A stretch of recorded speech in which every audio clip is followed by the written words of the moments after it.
to the Fantasy Footballers Podcast with your hosts, Andy Holloway, Jason Moore, and Mike Wright. Welcome to another edition of the Fantasy Footballers Podcast. It is Tuesday, May 5th, and we are back again. Andy Holloway here with Mike, the Fantasy Hitman, Wright.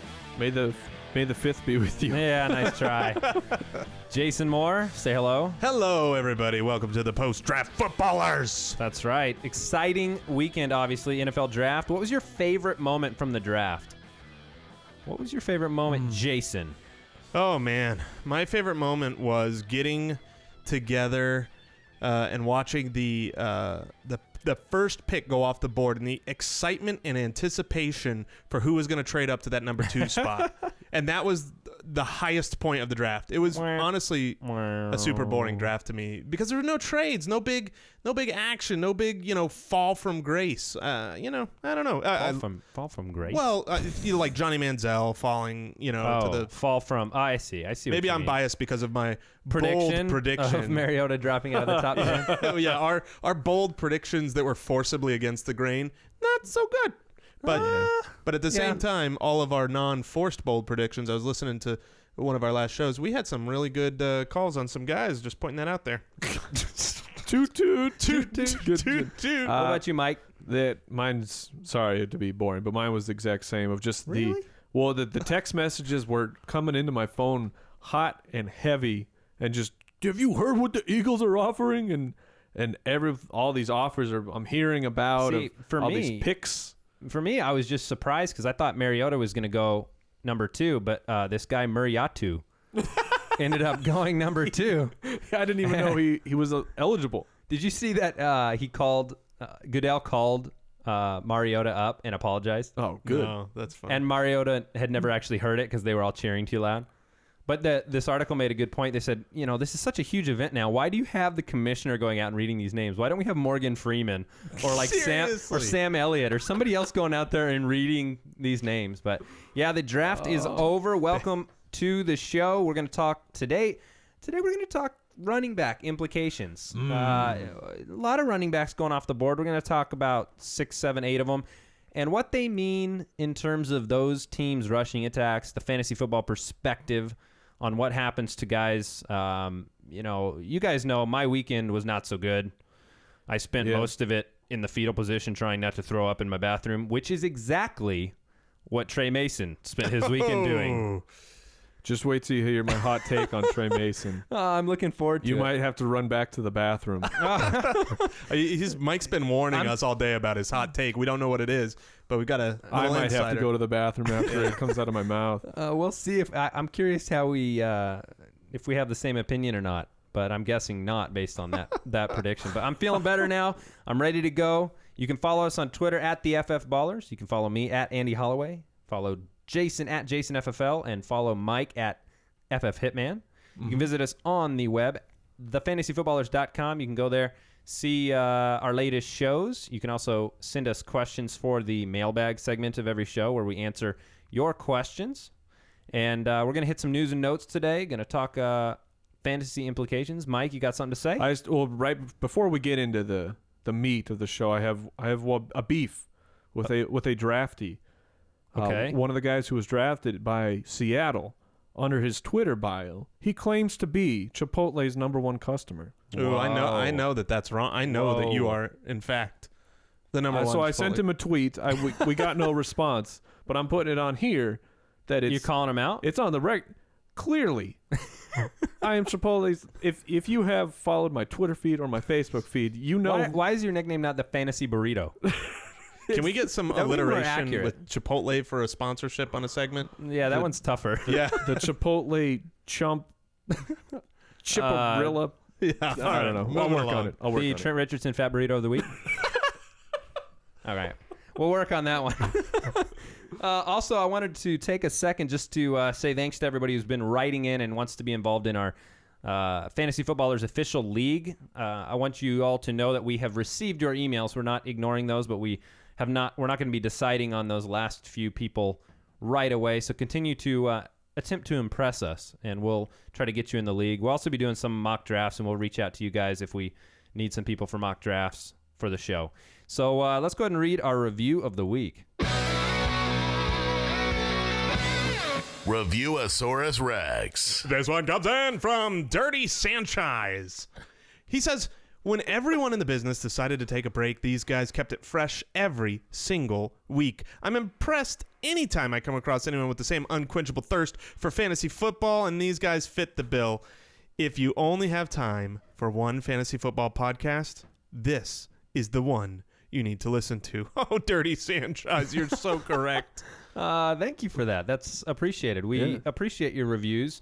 Mr. Dirty. Yeah, we love doing what we're doing. So when you can jump onto iTunes, subscribe to the podcast, leave us a 5-star review, we really appreciate it. Quick question. Do you think that's Mark Sanchez? No? 50-50, Bo? I would put it at a 30% probability. That's probably right. Is Sanchez a better fantasy player than a real one? Yes. If he listens to the show, I guess he is. Ooh. Yes. News and notes from around the league. Well, now that the draft is over, there's going to be less mediocre signings and more mediocre receiver releases.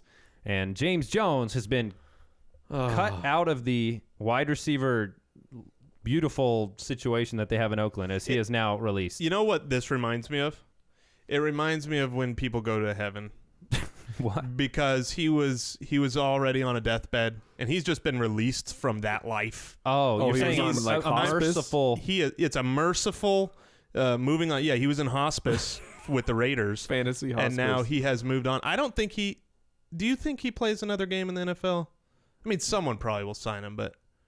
Yeah, maybe. He stinks. I bet someone will pick him up, but he'll get cut before the season. Yeah, he might have played his last snap. Yeah, I mean, he is not good. He is not good. Amari Cooper is there now, so David Carr, your future as a dynamic, incredible quarterback that I believe you are, begins in a few years. So, James Jones is gone. Zach Stacy. Yeah, remember that guy? Got traded to the Jets. To the worst possible situation for fantasy players. What's going on? Yeah, clearly he had no role in St. Louis with the Gurley draft pick. So, Zach Stacy to New York? The Jets cannot get enough two-down backs, apparently. I think this just, if it means anything to me, it's that Ridley's probably not staying. That's my guess. Ridley? Oh. My guess is if I had to, I would think Ivory and Stacy would stick around and Ridley be on the way out. But we'll see. If Ridley, I'd like that because then maybe Ridley can go somewhere and have some value. Yeah, maybe you still like him. Still do. Last bit of news here. Doug Martin's option was not picked up. Not exactly a surprise. Yeah. I think he averaged 3.3 a carry last year. I saw a interesting stat of since the 5th-year option has become part of the mainstay, there has not been a single running back whose option was picked up. Wow. Really? Wow. That just tells you what the running back situation is like in the NFL. Which is why I thought first-round running backs wasn't going to happen. Fair enough. Any other news you guys got? There was a draft of some sort. NFL draft, yeah. I mean, that's really the news. No big trades. We're going to go through a lot of those players, so I didn't know if there was anything we needed to highlight here. Highlight?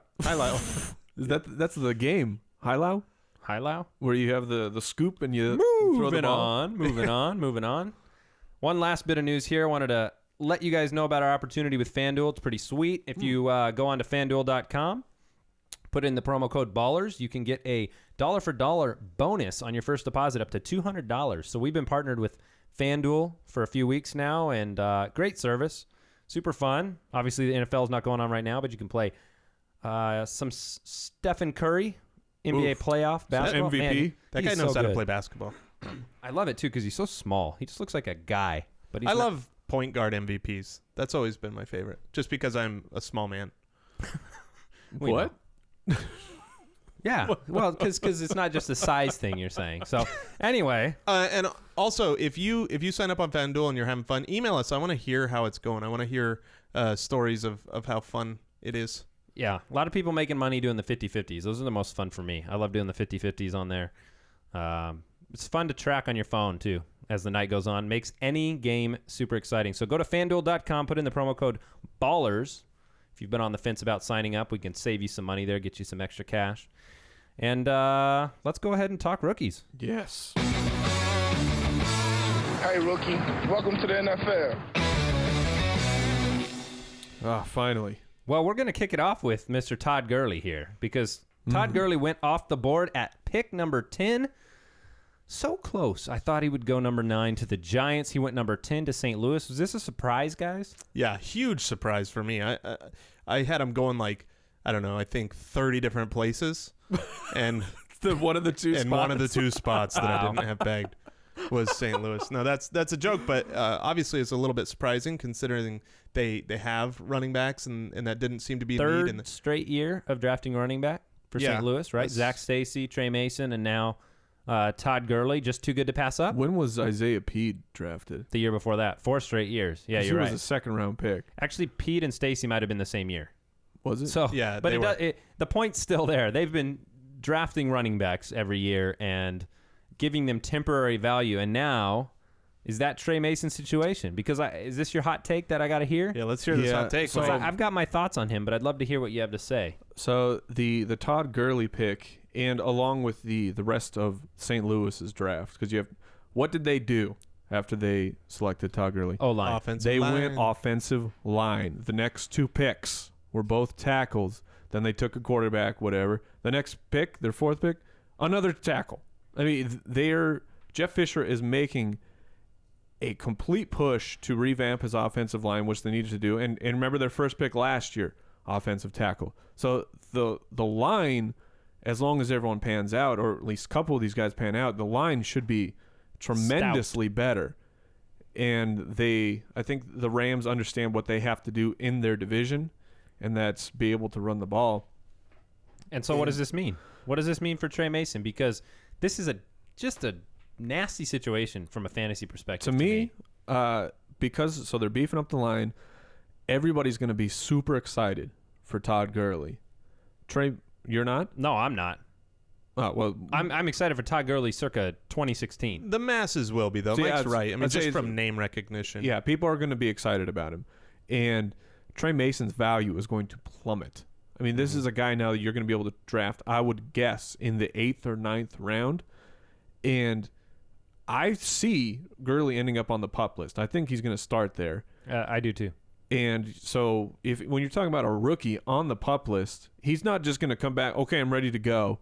And then Fisher's going to say, okay, 10th pick in the draft who has an ACL that he's repairing, go out there and take 30 carries a game. He's going to be worked in very slowly. This is not the year for Gurley. I'm all aboard. That's what I was saying. Next year. But to me, that's what makes Trey Mason such he's going to be a value pick. The offensive line is better. Jeff Fisher is saying we're going to run the ball. They have the granite statue Nick Foles it's going to be throwing the ball.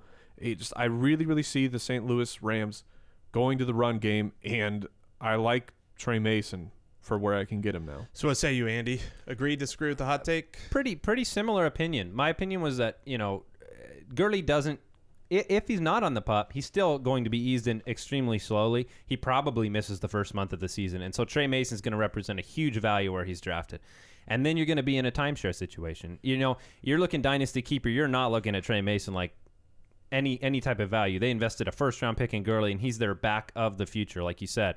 But in terms of value, Trey Mason is going to surprise people from the 7th, 8th, 9th round, like you said.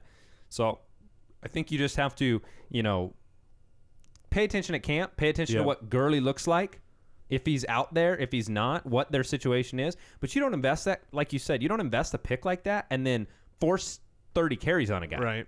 Yeah. This is where, remember Mason and Stacy, their rookie years, even theirs, it was the end of the season where they came on as a fantasy relevant guy, which could be Gurley's situation. It's why Gurley's not at the top of my list at all in terms of rookie running backs. Yeah, for this year. I would much rather if I'm in a redraft. Right now, even for where you get him, I think the values, you've got nowhere to go but up. You're going to be getting him super late. I think you can even get him later than what you were saying, Mike. And that depends. If he's PUP listed, then Mason will go up into the 6th or something. I don't know. So hopefully he's not PUP listed, but still misses a couple. But I would rather have him than D'Angelo Williams.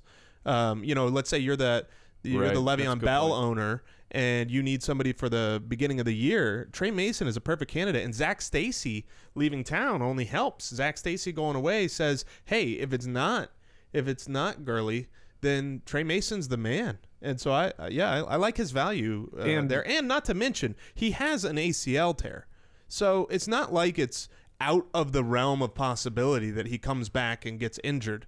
Trey Mason could have long-term upside for where you're grabbing him. And Jeff Fisher, will play two backs. I don't know if you recall a situation. Yeah, Benny Cunningham. Well, in Tennessee, with White and Johnson. I mean, that was like the OG. Mason, Lightning Thunder. There's no way that Gurley takes over a workhorse role completely in year one. Yeah. Year two, maybe, when that offensive line comes around and his knee is a year removed and he's healthy. But, of all the destinations for Gurley, this one, we didn't see it coming. And it'll be interesting with those offensive line picks, what happens to Gurley long term. But, yeah, my guy is the one we're going to talk about now. This is your guy? By far. Well, I say my guy not as though I predicted something right about him. I say my guy is in Melvin Gordon's the only rookie running back that I say is a surefire, solid situation at the running back position where he's probably the only one I see with RB1 upside, because he's coming into a situation there in San Diego. I'm buying into him. He's super talented. He's so much more talented than Brandon Oliver and Donald Brown. It is not going to be hard for him to find the field. Woodhead might have that third down role. Gordon can't pass protect, whatever. But that first and second down role and his home run ability, his breakaway ability, his talent is just going to rise to the top. He's on a good high-powered offense, and he is the clear-cut end zone, goal line back.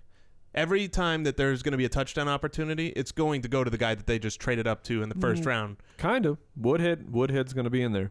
It's funny because I think Oliver would fit a goal line role. I'm going to go ahead and say right now that he, if you're in a touchdown-only league, I think that he's a great pick. I think you're right, Andy. There's potential to be an RB1 here.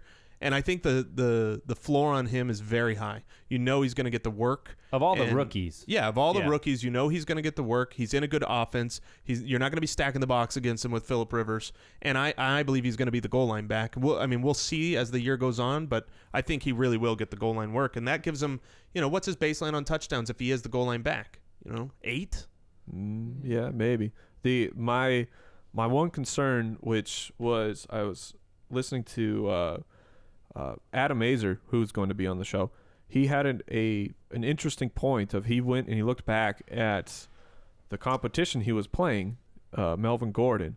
When Melvin Gordon was playing any kind of reputable rushing defense in college, he was an average back, which we can ask Adam about this when we bring him on. So I thought that was an interesting piece of information. Not that I'm not completely sold out on Gordon. I think he's going to be good, but you guys have kind of eloquated everything on him. But for me, what really stands out is Woodhead, where Woodhead is his role, I think, is locked in now. He's going to be the third down guy, and Woodhead thrives in that third down position. He's going to be a fantastic value. Coming off an injury though, and I'll be curious to see. I mean, the Chargers want to run the ball. I got a pretty interesting stat on them. When they had a running back in the Rivers era, when they've had a running back go over 100 yards in a game, they're 35-4. Pretty good. That's pretty good. That's not their record when Phillip Rivers goes over 300 yards. That's a dependency on the running game. And they traded up to get Gordon. They knew they had to fill the hole that Ryan Matthews left. And I think the talent here is just so high that if I had to bet on any rookie running back making an impact, I bet on Gordon. Well, the nice thing about, the inferior competition that he was playing in college as far as the defenses is he didn't go to a division that's just stacked with run Ds. He didn't go to the NFC West. So that's going to be helpful for him as well. And actually, that leads, you were saying that, Mike's hot take and then your guy, Gordon. The next guy on this list is my guy. No. Andy. Yeah. No. Yeah. I couldn't be more different than TJ Yeldon. The fourth pick of the second round to the Jacksonville Jaguars. They had been rumored, I read today, to have wanted to move up and grab a Gordon or a Gurley. They end up with TJ Yeldon, which is short for Trent Richardson. He's a difficult case because the knock on him is the exact same knock on a guy like Richardson, where he came out of Alabama. He doesn't have breakaway speed, and so I'm worried about him. Yeah. I'll lay it out and let you come back, but I'm worried about him from a production standpoint on a team like that where they have a timeshare. They went through a bunch of guys last year, and Robinson's still going to have a role because he can break away from guys. I don't think Yeldon can do that. So for me, he's pro ready. I guess he comes out of Alabama. He's pro ready. He can catch passes. But I'm scared of that. It's a dirty whirlpool of running backs in Jacksonville. So Mike's sitting back with his arms folded, a scowl upon his face, waiting to hear the TJ Yeldon love. All right, you ready? You ready for this? I will silence myself. All right, TJ Yeldon is a good back. He is not great. He is not supremely talented, but he is actually he is a good running back. And of all of the players, and what I like about him is value. I don't like that he's going to finish stronger than Gordon, but you're going to have to get Gordon right now. I'll bet he's going in the third, latest. Third or fourth. Yeah, latest fourth, but you're getting him early. TJ Yeldon, on the other hand, seems like he's coming into a situation where I believe he's going to get the predominant amount of carries. And most of the other running backs that were taken, I mean, Duke Johnson at the Browns, you're going into a place where there's just no role, or you've already been established and the team's come out saying that the running back that was already there is the predominant back. And in his situation here, TJ Yeldon is coming into a situation where I believe he's going to be the starter. And while I don't love Jacksonville and I don't love TJ Yeldon, where you're going to get him, the value you're going to be getting from a running back that you can put in your lineup and get points, I believe is going to be a really good value and a good late round pick. So that's where TJ Yeldon would be my pick, not from the highest ceiling, but definitely from the best value. Fool me once, shame on me. Toby Gerhart, Fool me twice. It's not happening. I think you said that wrong. Yeah. Wait, you won't get fooled again. You don't fool a fooler. Yeah, it's if the volume is there, he's going to be a productive back. He'll be able to get it. He'll be a fine low and he'll be RB2. Storm Johnson with a little bit better. No. Oh, he's much better than Storm Johnson. He's better than Denard Robinson, who was very good. He's not when better played. than Denard Robinson. Yes, we don't know that. He's a completely different. At least kind Denard of back. Robinson offered fantasy value. Exactly. You're speaking to my point. Because he was fast. That's why he would. I think this debate is at a minimum the illustration of the Jacksonville backfield situation in fantasy.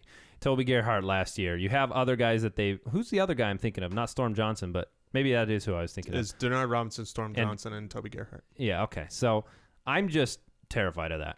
I'm just terrified overall. Yeah, I'm going to let somebody else do it. But he is a solid professional running back. Exactly. Yeah, and he'll get points, but I just, man. So I don't know. You can take a late flyer on this guy's. It's not going to be that late. There's probably a 3 or 4 round difference, at least between Gordon and him right now. So I agree with that point. That, I'd rather have a young guy like that and take a shot on him than a Denard Robinson. I guess that's the question. Do you take Denard Robinson or do you take TJ Yeldon? I take Yeldon. Yeah, I agree with that. So, Amir Abdullah, running back. My guy. Silliness. My guy. For real? The first thing I have to say about Amir Abdullah is that, and maybe this is where we're going to differ, Mike, I don't think he affects Joique Bell at all. Almost nothing. Because I think they drafted perfect complement to Joique Bell. I think this destroys Theo Riddick's value because Amir Abdullah is a pass-catching complement, speed back, not between the I think they love Joique Bell. I know you've been sour on Joique Bell, but from watching him, owning him, I think they just love the heart he plays with and the between the tackles that he plays with. So to me, I think Theo Riddick, move him off my board completely. But for me, Abdullah, give him Reggie Bush's numbers, call him an RB2 upside. That's it for me. I strongly believe. I got some hot takes here for you. This is Joique Bell's last year on the Detroit Lions. Abdullah. Did you talk to his mom? You called his mom again, didn't you? Leave his mom alone. My sources will remain anonymous. But this to me is the slow play. Abdullah will not be the main guy right away. I think he takes over as the pass catcher right away. Right. And I think slowly you gotta have the faith and you gotta ride it out. But by the end of the year, you're gonna have an amazingly productive fantasy running back if you have the courage to hold on to him. I think he's gonna take he'll flip the timeshare into his favor. I think he will be like if you remember when it was Bush Bell, when Bush was the back. Yeah, Bush was the clear If you remember leader. and he was dominant and he was a great fantasy producer. That's what I see. That Joique Bell is a 3.9 guy. That's what he rushes for. The last 2 years he had a 3.9 average. And they owe him. Why I think he's gone is because when you give a guy money, you can't come out and put 3.9 down. You're going to get cut. Yeah. And they took a guy who they like in Abdullah, who's, dude, I'm telling you, Abdullah is the guy you want for the long. So why do you like Abdullah more than Ellington or Gio? Because those situations seem very similar to me, and he's the exact same size, skill set of those guys. Yeah, and as long as he can hold on to the football, I see Abdullah as a better talent than Gio Bernard, and I think the Lions with snapback and just the way they are equipped and the way they play, I think Abdullah is primed to explode for the second half. I agree with Mike in all of his takes. I think he actually does, though. Even early in the year, I think he does affect Joique Bell a little bit. I'm not pushed off of Joique Bell. I don't think he's bad, but I think that they've basically drafted Reggie Bush. And if you think about last year, even coming into last year, who did you draft first? You drafted Reggie Bush ahead of Joique Bell because he was the starter. He was the running back one. Joique Bell went after him in the draft, and for just cause, but it was an injury concern with an old, aging running back. So I think Abdullah comes out. I think he is in a timeshare. I think he finishes the year strong. And so according to you, Mike, you'd say draft Trey Mason and Amir Abdullah so that you get a first half and second half together. You'll have a solid running back. I guess that's what I'm saying. And also, my man, Zach Zenner, is up there. The undrafted. Oh, yeah. He won't be. He will be. I bet he's gone. Oh, you think he doesn't make the team? I don't think he makes the team. I hope he does. So I didn't put him in my notes, but I we'll hope see. he goes somewhere where he can play right away. I think it's just so tough when you're undrafted and you're coming into Theo Riddick, Abdullah, and Joique Bell. He's not Theo Riddick. Team. I don't know. That's another reason why I think that Joique Bell's gone next year. It's funny because I think drafting Reggie Bush, quote unquote, is an endorsement of their opinion on. I mean, Bell is limited, right? Yes. He has a role. He has a specific role. He gets in the end zone. Yeah, Abdullah's not the goal line back there, and they're going to score plenty of points, and they are recommitting themselves to the running game. We know that from what they did last year and what he wants to do going forward this year. So I'm curious to see how it plays out. I still draft Bell well ahead of Amir Abdullah. I don't draft Bell, and I wait and I get Abdullah late for a very important date. All right, so some good takes there on the Detroit running back situation. Let's talk Tevin Coleman, running back for the Falcons. He's a guy that I mentioned before the draft is really liking, and I've actually faded on him quite a bit. What? Yeah. I was waiting for your hot take here. You loved him before the draft, and he lands in a perfect position. Yeah, he was the 9th pick of the 3rd round by the Falcons. He's a burner. He's a 4.39 type of guy, north-south guy. But, listen to this quote from an NFC running back coach on Coleman. There are 2 kinds of backs who are successful in this league, runners who break tackles and runners who can create for themselves, and he's not either one. And that's what I see in. Yeah, you're going to find a negative comment for anybody. Well, I'm sharing this one because this is aligned with my conviction on him. Is that, what does this mean for that backfield? So they have Steven Jackson's gone, Jacquizz Rodgers is gone, they have Anton Smith, and they have Devontae Freeman, and so it's kind of a mess to me. I know that Quinn and Shanahan like Devontae Freeman, and so. If I had to pick between those 2 guys, I think Freeman's more productive. And that's where I thought we might have a water bet today because of that. I don't know how much Quinn really likes Devontae Freeman. I mean, when you come in as a brand new coach, you're going to talk up the players. You're trying to gain the players' trust. You don't know who you're going to be drafting yet. You're going to come in and say that everybody on your team is great. I mean, you're going to come in and if that's the only guy you got, you're going to come in and say, I think he can be a 3-down back. I really like him. But then you watch what he does, and he goes out and drafts Tevin Coleman. To me, that says that I think Tevin Coleman's going to be, at the very least, a time split. But I think Tevin Coleman has the path to the starting job here. I've never been a huge Devontae Freeman fan. He's too small. He's definitely not the Marshawn Lynch type, Tevin Coleman isn't. Well, yeah. Tevin Coleman's teeny tiny. Breaking news, Devontae Freeman is not Marshawn Lynch. Oh, I didn't hit the button because I was. No, I'm just giving you hot takes. Here's the thing, too. Tevin Coleman is not he doesn't fit the running scheme that Shanahan runs. Yeah, so that's the big piece for me. Tevin Coleman to me reminds me of, when you have those toy cars and you wind it up on your hand, right, and you get the wheels going, and then you put it down and it's immediately going 5,000 miles an hour. That's Tevin Coleman. It is because you give him the ball. Everything's a sprint, 1,000 miles an hour. So that can be a problem for Kyle Shanahan. K-Shy runs with this zone scheme blocking, where you have to have patience. I think he can learn that patience with proper NFL coaching. He's a talented guy. I'm not saying he's not talented. What our job here is not just to say what we think about the players, right? It's to take a fantasy perspective of what is this backfield going to look like? What is the upside of Tevin Coleman? And what is the impact on Devontae Freeman? And for me, I still draft Devontae Freeman. That's just my own gut feeling from what I think the backfield would look like. I mean, I don't know how much they're going to involve Smith. For some reason, they just don't want to hand the ball to Smith all the time because Seriously. that's one of those tough situations. What did he average? 8 a carry last year? I think he averaged 80 yards a carry. I don't see how you can talk up Freeman. It's a 3-down back. We believe in him. It's the 3rd round. We're going to take a running back right here. And the situation, I don't draft Freeman at all. And I wasn't going to draft him regardless of this. And I would take Coleman. I'll take the shot on Coleman learning. He's got a great cut. So if he can just learn some patience, then he's good to go in that system.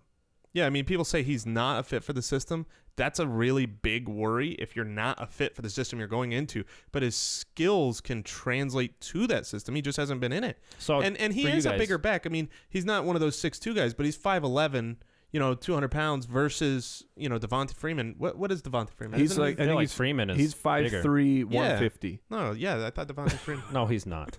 No, he's not 5'3". No, he's 210.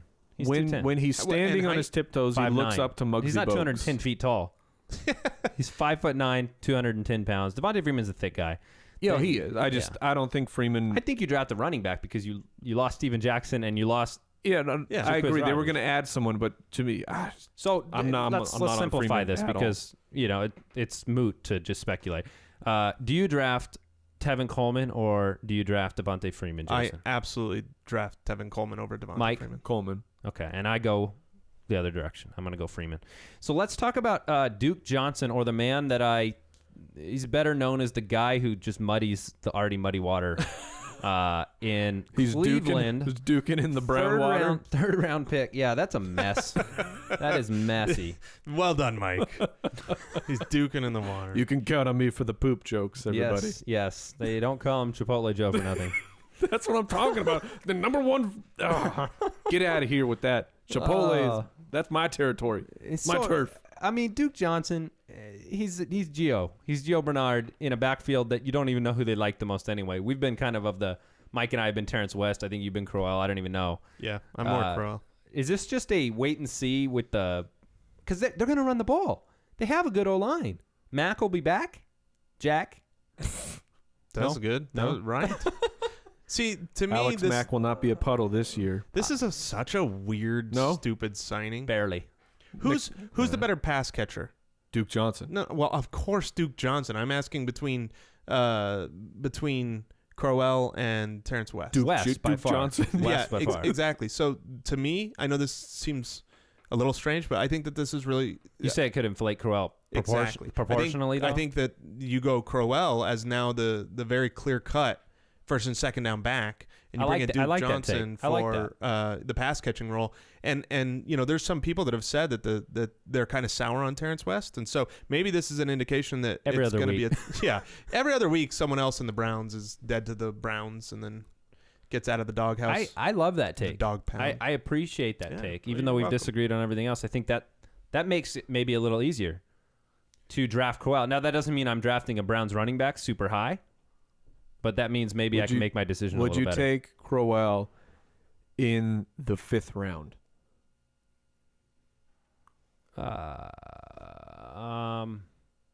Not right now. Yeah, me either. I think I would because he'd be my RB3. I'd probably go 6th. I'd take an RB3 shot on Crowell. Yeah.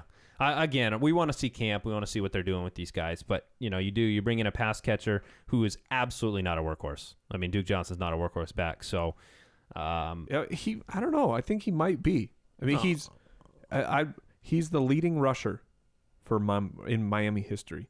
Did you know that? Yes, I did know that. I mean, that's an insane stat when you talk about all the running backs who have come out of there. And Duke Johnson is the guy who has the trophy. So you're taking Crowell, then West, or then Johnson? Or are you flipping? Or are you staying on West?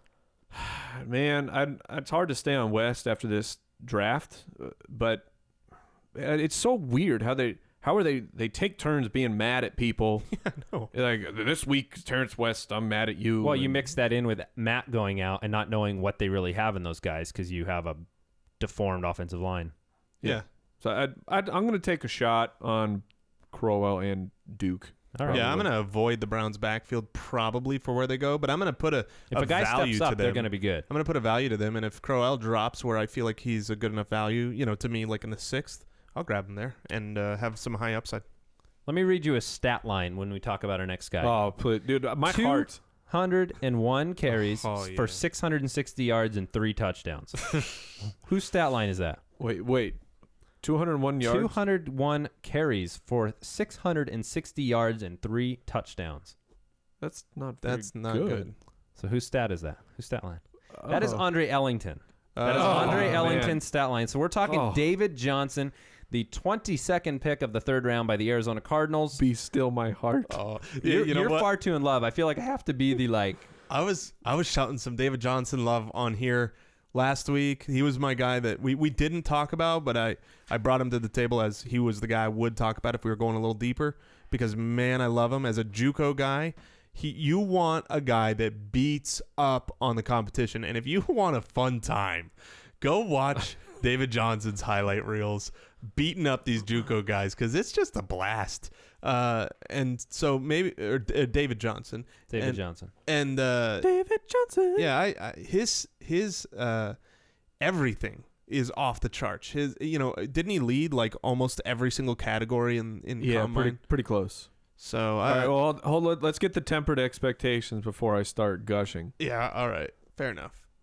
First thing that's you. You're cueing me? Yeah. That's you, sourpuss. Oh, no. I'm pretty high on Johnson, but Ellington's going to have a huge role. I mean, It makes Ellington better. Yeah, well, but they're similar because they're both pass catchers, okay? They've both been pass catchers, and they have similar skill sets in that. There's a lot of people that thought Arizona was going to go out and get a big old bruiser, somebody much larger. And David Johnson's a very large man. I think he can do it. Yeah. I'm talking somebody like Buck Allen that Baltimore drafted. He's talking about Refrigerator Perry, Mike. But Duke Johnson comes in. Arians has already come out and said Ellington's role is going to be the exact same. We know Ellington is a guy that they love clubhouse-wise, that they believe a lot of his lack of production came from injury and not necessarily skill set, because we saw him have a much better year the year before. So these are things to consider when you temper expectations. I think the peak is a split there. Well, okay. The peak, I mean, obviously you can't predict injury, but Ellington's foot has been, such a blight for so long this whole last year. He's still not fully healthy yet. So it's one of those things where, I don't know, it seems to me like Arians wants to draft a 3-down back, and he just got one. And I agree that this is good for Ellington. It's good for his value because, if anything, it pushes his ADP lower. And I think that depends on who you're talking to. There's some I've read a lot of stuff that says that it's like an endorsement for Ellington. Yeah, they think it's great for him. Well, yeah, I mean, I guess, to each draft his own, but you'll have to see where his value goes in your draft. But if he's pushing back later, I think his yards per carry are gonna go up because his usage is gonna go down. I think his ADP should slide a little bit because David Johnson to me has one of the highest upsides of the running backs, but not a very likely. It's not like Melvin Gordon where his upside is high and his probability is high. David Johnson's probability isn't necessarily that high, but I think the possibility of him finishing, I look at most of these guys and think, how many of these guys could finish as an RB1?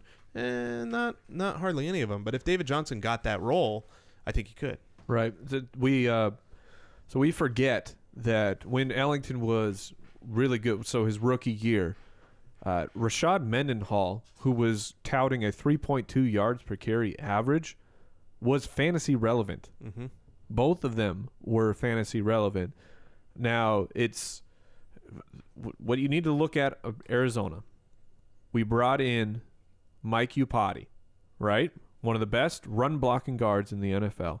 They added DJ Humphries as their first round pick, who Daniel Jeremiah from NFL.com, who best. He works for them, but he was a professional scout for multiple NFL teams, including the Ravens, called Humphries the best tackle in the draft.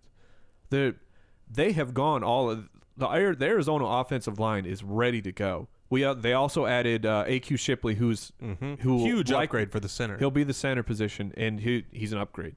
I just think the entire Arizona offensive line is ready to go for a lot more running. And to me, David Johnson, his measurable things like how fast he is and how big he is, I don't see how he can fail in Arizona the way things are set up for him. I'm not almost the way we talk about Dallas. Back in Dallas is going to have success. People aren't going to talk about the Arizona line until they see it. Right. But we're trying not to be the homer, but just seeing because we see what they're doing every day because that's what we follow. The Arizona line is going to be amazing as long as Humphries pans out. It's a great point. And really, if you want to drop any rookie into a filter and decide how good they can be, you've got talent and you've got your supporting cast and you've got opportunity. That's why I like Gordon, right? Because he's got all three guaranteed. If that third piece comes in the right amount for David Johnson, because the supporting cast, you just described it, the talent is there, the measurables are there, and so he could be a really sneaky pick. I think he's got RB2 upside at the peak. And keep in mind where he's going ADP-wise. You're probably going to have Amir Abdullah and Tevin Coleman, guys like that, TJ Yeldon, all of those guys going ahead of David Johnson. Yeah, I'd say Johnson's going to go later. Yeah. And a crazy thing, when I was trying to find a good player to compare with David Johnson, Le'Veon Bell. He's pretty good. Yeah. And some people had some very negative stuff to say about Le'Veon Bell. That worked out pretty well. I'm not saying David Johnson's going to be Le'Veon Bell, but David Johnson or T.J. Yeldon? David Johnson. Depends on the position. I would rather have TJ Yeldon if they were at the same exact spot. If I got to draft a guy and there's only one round, I'd draft Yeldon because I think he's more guaranteed of the workload. If I knew that the workload was going to David Johnson, I would rather have David Johnson. Mike, out of all the guys we've talked about so far, who do you take ahead of David Johnson? Well, everything is so value dependent, but I mean, I really like Abdullah, and I think Abdullah is going to be a 7th or 8th round guy, maybe. I mean, it's really hard to judge where these guys are going to get going because the hype train is going to get boosted from camp. But I really think David Johnson is set up to succeed. All right. Well, we have 3 more guys that I want to talk about, but let's do it kind of quickly because I want to make sure we get to the mailbag. Listener mailbag. We got about 5 questions we want to answer in there. So the first guy, real quick, Buck Allen, drafted by the Ravens in the 4th round. What are your takes on Buck Allen? Because I think I've made it pretty clear that my lack of confidence in Justin Forsett this year is I just don't believe that Forsett's going to be the guy all year long. To me, it's complete trouble for Lorenzo. Regrettably, did we care about Lorenzo before? Yeah. Well, I did. I didn't. You have to care about a backup for a Mark Trestman system, but here's the thing about Buck Allen. Here's his reception total. 41 for 458. The guy can catch the ball. Mark Trestman wants a running back who can catch. Justin Forsett is clearly still the number 1 guy to me, but now they have a backup. To me too. Who will spell Forsett and can still catch. He can still do the playbook, essentially. I don't know that Taliaferro can do that. Yeah, he's a one-cut guy. Yeah. No, I was really unhappy with this pick because I've been so on the Justin Forsett train. And this guy is a perfect fit for Trestman's system, which is great for the Ravens. And the Ravens historically, they pick well. They know, they've got a good track record of rookie picks, and so I think he's going to be a good player. I agree with you. I think it's the end of Taliaferro. I think he's going to be phased out as far as I think that Buck Allen is going to Not everybody's too many a Johnson. Johnsons. We got Duke Johnson, David Johnson. Anyways, I think that he is going to take that number 2 spot and be the spell. I don't really have any problem with Taliaferro myself, but I think that, you got to have depth. I don't think they hate him. No, obviously he'll still be on the drafting, team, but Forsett's older too, so despite the lack of carries. So David Cobb of the Titans, second pick of the 5th round. it's trouble. Bishop Sankey trouble. was a disgusting experiment last year. If I had to spin something in the running back Bishop Sankey potential direction here, I would say their offense got better, right? You got Mariota, you got Green Beckham, and then you have They also drafted a guard and a fullback. Julius Tom. Right. And then the other piece would be that No. Brains off. Wake up. David Cobb is more of a Sean Green than he is a Bishop Sankey. So he could be taking Green's role and not taking Sankey's role. And Wisenhunt has a propensity to hate rookies. Yeah, he does. For his entire career. He's done that. But I don't know. I think it's real trouble for Sankey. You don't like that 3.2 a carry or whatever he had last year? I hate 3.9 a carry. So 3.2 makes me vomit in my mouth. Any other take on him, Jay? Okay. I have to talk about this last guy because he is the steal of the draft for me. I think Jay Ajayi going to Miami in the 5th round. I believe I'm in line, by the way, with the coaching staff in Miami. I'm not a Lamar Miller workhorse back guy. I think that was necessity last year, not what they want to do. It's the reason they had Nosha Moreno in there before. Jay Ajayi is a 2nd-round talent. And all the knee discussions, I think that's going to speak to longevity of career. I don't think it's going to speak to these first couple of years. And so you got a guy coming in to a really good, what do we say? Talent, supporting cast, opportunity. Ding, ding, ding for me. I think Ajayi has the chance. I'd take him ahead of Cobb, ahead of Allen, ahead of Duke Johnson, ahead of Coleman, ahead of Abdullah. I think he has a chance to be a really, really good year 1 running back. I think the thing that's missing there for me is that 3rd ding. I don't know that the opportunity is going to be there as far as, I don't think he's going to be ahead of Lamar Miller. They like Lamar Miller. I mean, they waited to the 5th round to draft a running back. He fell into his lap, and they must have been, he must have been the highest player left on the board. But, they passed the first few days on the running back position. So I don't think they saw it as a complete dire need. Otherwise, they would have drafted one on those first 2 days. And so we'll see with his knee position. I don't think they're going to make him a workhorse. So maybe this hurts Lamar Miller and also limits Ajayi. But I'm not super sold on Ajayi. I mostly agree with Jason. I think they waited on a running back because they liked what Lamar Miller can do, but they found a guy who can be a fantastic 3rd down back. Lamar Miller is not his strength. Lamar Miller to me is a 2-down back, and now they have Ajayi to come in and catch the dumps from my man Tanny. And fifth best running team last year. With Lamar Miller? No, I know. That's what they like to do, and their team they have a good offense. What does this do to Lamar Miller to you guys draft wise? Does this drop him a little, a lot? For me, it definitely does because I like Ajayi. I mean, but I'm alone on this, on thinking Ajayi has a chance to be. I like it because I personally like Lamar Miller. I want it's like. How many carries do you think Lamar Miller had last year? Oh, maybe just under 200. I was thinking what? No, go ahead. I was going to say 260. I thought he had some. No, he's just over 200, 216. Yeah, there's some more carries to be had in that Miami backfield. Yeah, Ajayi will, and he'll get carries. I just think that Miller's going to be the featured 2-down back, and he's going to be a good player. Definitely a place that we definitely need to go with that one with Miller because he will be the starter to begin with. But I think Ajayi will have an opportunity. We shall see. Camp's going to say a lot to do with his knee and his situation there because I'll back off of him quickly if that knee's going to impact him year 1. Well, to drop where people were proclaiming him the 3rd best running back in the draft, and that guy drops all the way down to the 5th round. We don't have access to the medical that they do. Clearly, there was a big issue. I mean, the reports came out that his knee is bone on bone. And So he'll give you a couple good years. maybe Or games.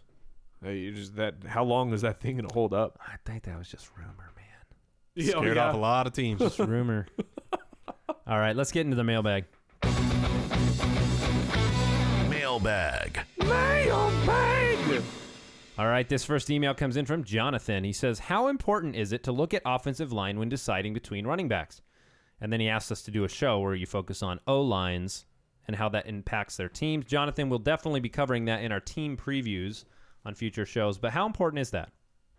I think it's pretty important. I mean, if you're a running back and you don't have any holes open up for you, you can't do much.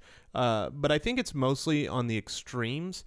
You know, you look for lines that are really, really good. You know, like we were talking about Arizona, or you're talking about Dallas. And you look for lines that are really, really bad.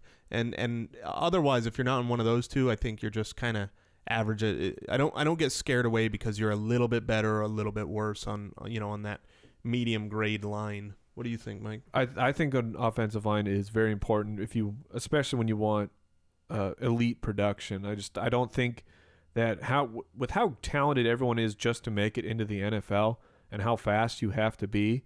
I mean, a running back, unless you're Adrian Peterson, that's like the only guy I can think of who can do it by himself. I can't think of another runner who is able to do it, but the offensive lines it's very important, especially the center position, because the center is calling out coverages, he's calling out blocking schemes.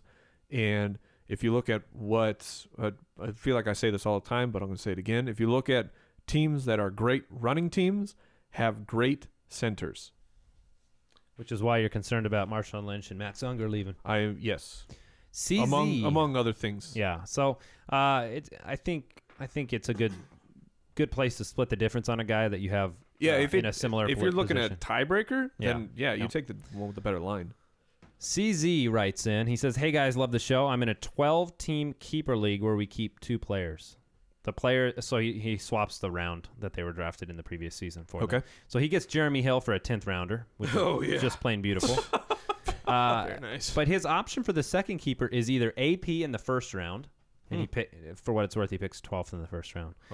Dez in the first round, or Mark Ingram in the 9th round, or Jay Stu in the 9th. Oh man, this is the ultimate value test. AP in the first, Ingram in the 9th. I think that's your decision, right? No, Dez is actually very much in my consideration. Me too. To me, it's between Dez and AP. Why would you consider Dez ahead of AP? Well, I'm saying they're both in my conversation of. Well, if Jeremy Hill's kept, why are you considering Dez ahead of Adrian Peterson? Well, just because you know, I mean, if you want to lock up one of each position and give yourself flexibility for the draft to where you can go running back or wide receiver, I see both of those guys as the ability to finish as, you know, the top running back and the top wide receiver. So it gives you that flexibility. But, you know, I say I'm between those guys, I would probably go AP and have the chance to just load up on, you know, stud RBs. It's also a keeper league, so to have keeper rights on a stud running back who should be great for 4 years at least, and then Dez Bryant, who's going to be great for another 7 years, where Peterson only has a couple years left. Well, you're going to be swapping that round every single time too, and Dez Bryant should hold that value. So you're going Dez? I think so, which is you better be after that. Strange. Well, I'm saying I'm just verifying in my head, and I'm a running back guy, but I like having a top talent at both positions. Fair point. And Dez has longevity. Yeah, I go Hill AP myself. Jay, what do you do? I go Hill AP as well. I want to win the championship this year, every year. All right. So AJ writes in. He says, "Yo, Playboys." Insert comment about how kick butt your show is here. Yo, playa. I'm in a dynasty league and have my rookie draft coming up soon, and would like your thoughts on who I should target. 16 teams, lineup's a little different. Looks like only 1 running back starts. 2 wide receivers, tight end flex. So he has the 6th pick in his rookie draft. So who would you target there based on a QB, RB, wide receiver, tight end, and flex? That's nearly impossible without knowing his roster. But oh man, what about if you're targeting a running back at that position? and Gordon and Gurley are gone. Which is the guy you're going from our list today? At 6? At 6. Abdullah, maybe. Trying to temper my David Jones love over here. That's a little too high.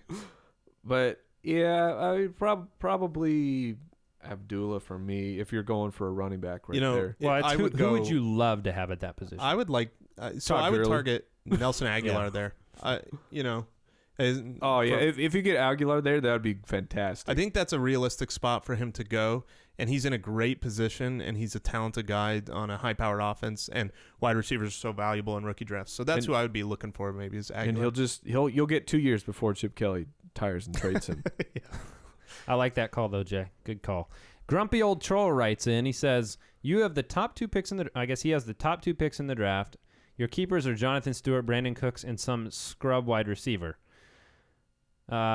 His top 4 choices. So pick 2 of these 4 that he could draft. Demarius Thomas, Des Bryant, DeMarco Murray, LaShawn McCoy. Who do you take and why? You want me to go? You got it, Mike. So he basically has Jay Stu, Cooks, and another scrub wide receiver. So right. We could say like... So he has no running backs. He has Jonathan Stewart. Yeah, and I like Jonathan Stewart, but who's the other? Oh, LaShawn McCoy.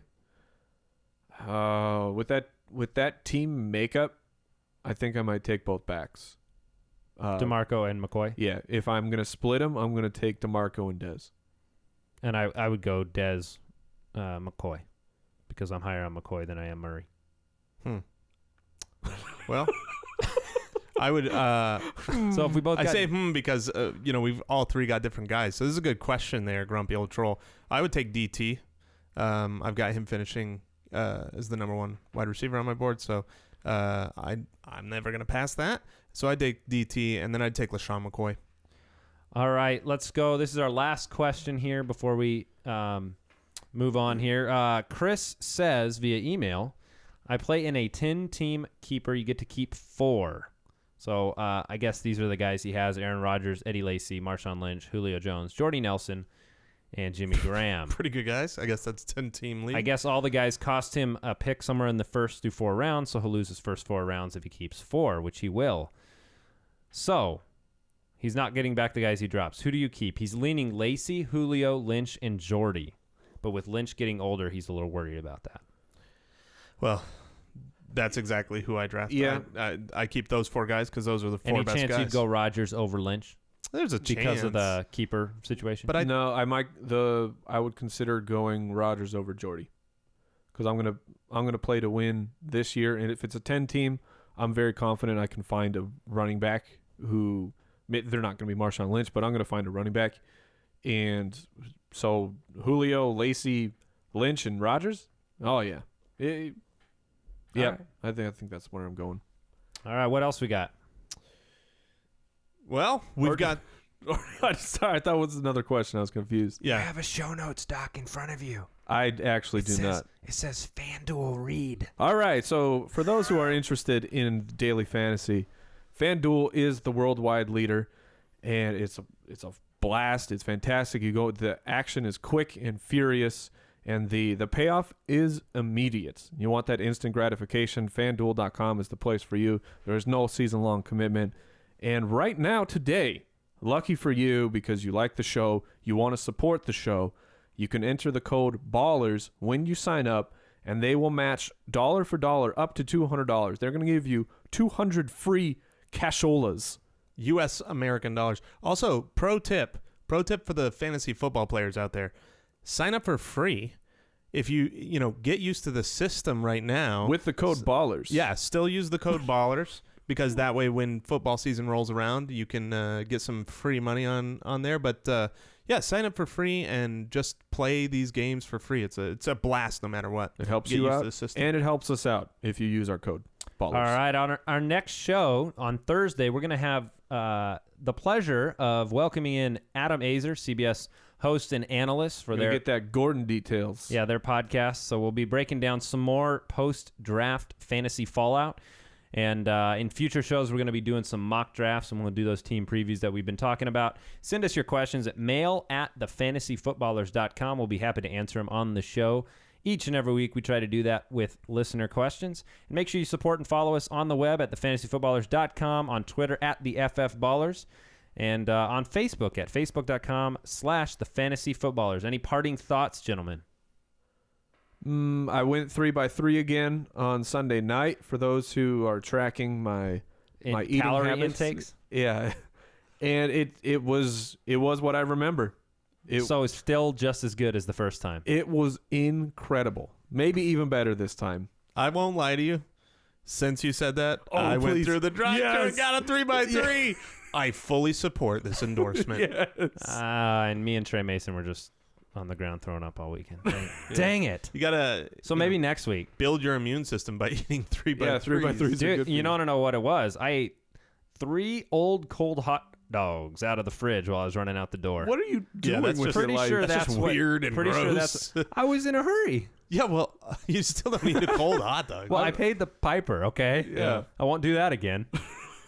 All right, on that note, we'll catch you later. This is the Fantasy Footballers. Goodbye. You didn't use the